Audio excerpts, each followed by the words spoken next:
Governador, a gente começou o programa falando meses de negociação, plano A indo por água abaixo, plano B ficando com os decretos que valeriam a partir da próxima segunda-feira, e aí essa negociação e o plano A ressuscitando, que é o aumento da alíquota do ICMS aí para 19%.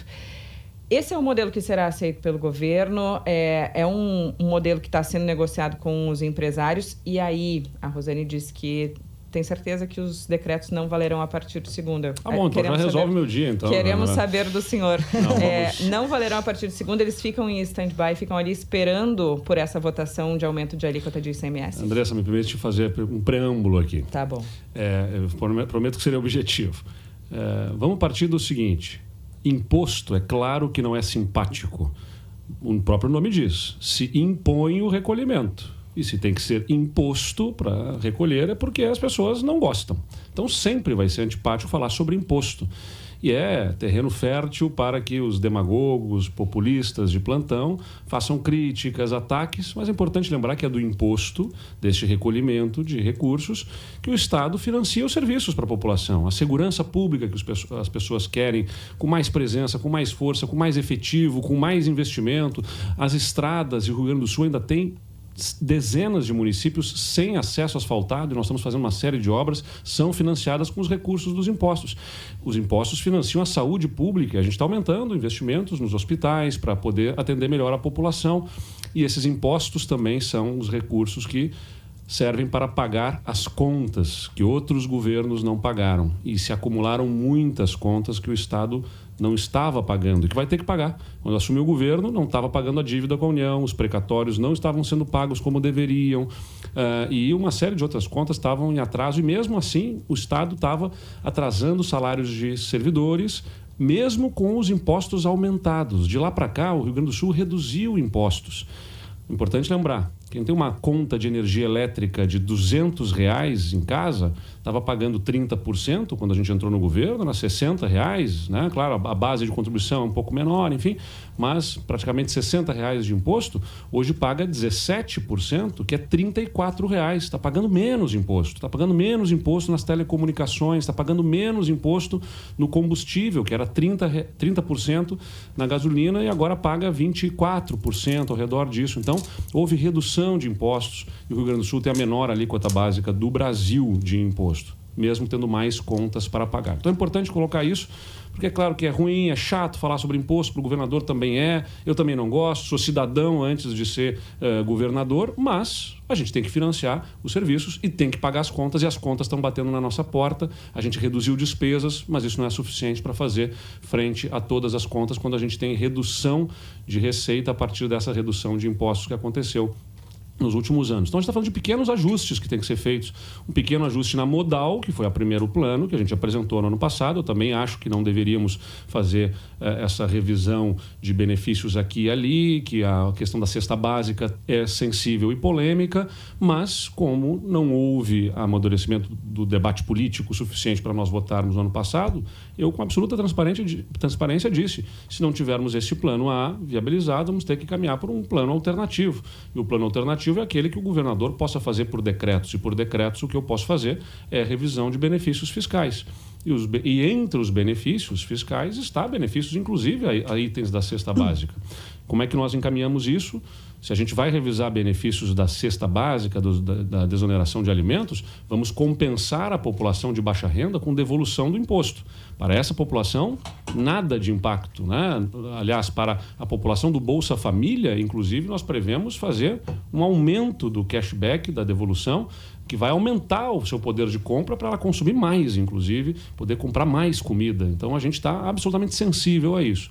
Muito bem. Os 19% resolvem o problema do governo, das contas do governo? É isso que nós vamos fazer a análise agora. De fato, os 19%, além de ser, se for a alíquota ajustada para 19%, ela tem um efeito semelhante ao que nós teríamos com os decretos cheios, na verdade, né? Então, a gente analisa essa possibilidade. Agora, o ponto nós não teremos a receita deste ano. E sim, importante... que valeria a partir do ano que vem. Exatamente, ficaria para valer apenas a partir do ano que vem. E o governo tem, além de cumprir, de ter a necessidade da receita para investimentos, ele tem que cumprir indicadores fiscais. É um tema super complexo para abordar aqui, mas não é só sobre ter o dinheiro para comprar serviços aqui ou ali, ou oferecer serviços para a população. Todas as nossas despesas são observadas por órgãos de controles e, só para dar um exemplo, um novo indicador fiscal que tem que ser atendido é o chamado é o artigo 167A da Constituição Federal, que estabeleceu a obrigatoriedade, foi estabelecido há 3 anos atrás, pela Constituição Federal, que despesas correntes só podem atingir até 95% das receitas correntes. O Estado hoje tem cerca de 93% a 94% nesse indicador.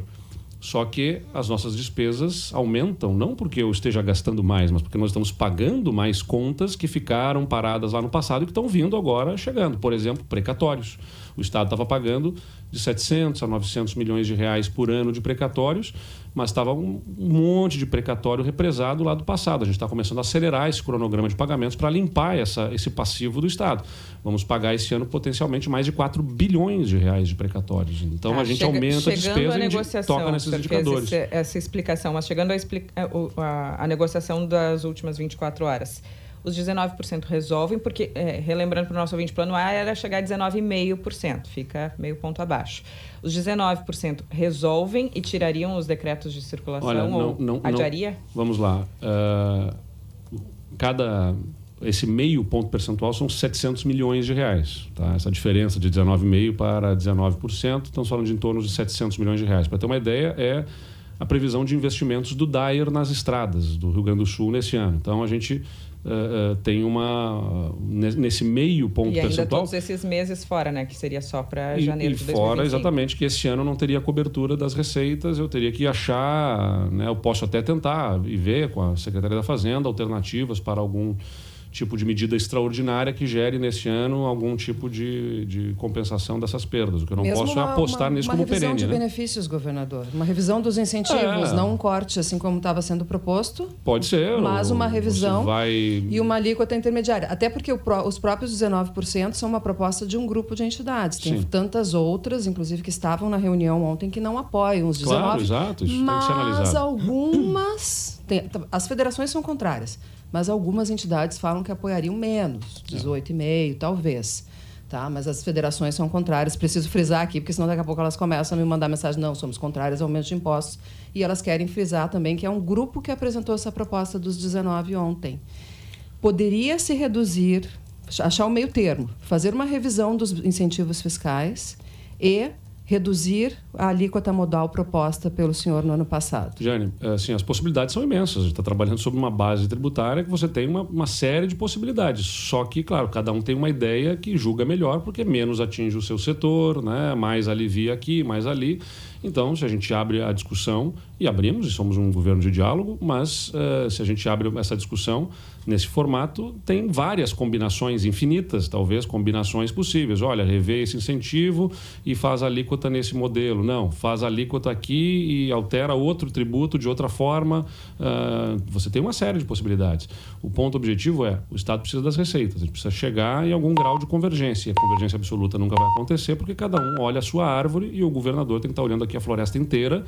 Eu preciso viabilizar os serviços, eu preciso viabilizar as receitas e preciso fazer essa distribuição dessa carga de uma forma que o Estado consiga suportar. Jamais vamos impor sacrifícios à nossa população e a empreendedores, porque somos um governo que entende a possibilidade, a necessidade de um ambiente de negócios que estimule empreendedorismo. O Rio Grande do Sul tem a menor alíquota básica de ICMS do Brasil. Então não caiam nessa história os ouvintes de que o Rio Grande do Sul já paga mais, que aqui se paga mais. É mentira. O Rio Grande do Sul tem o imposto mais baixo do Brasil. Nós temos o IPVA de 3%. O São Paulo é 4%. Minas Gerais é 4%. O estado de Minas Gerais tem ainda lá a DIFAL, que aqui a gente extinguiu, que é a diferença de alíquota que se cobra quando se compra de fora do estado, porque tem alíquotas internas mais altas para os seus empreendedores.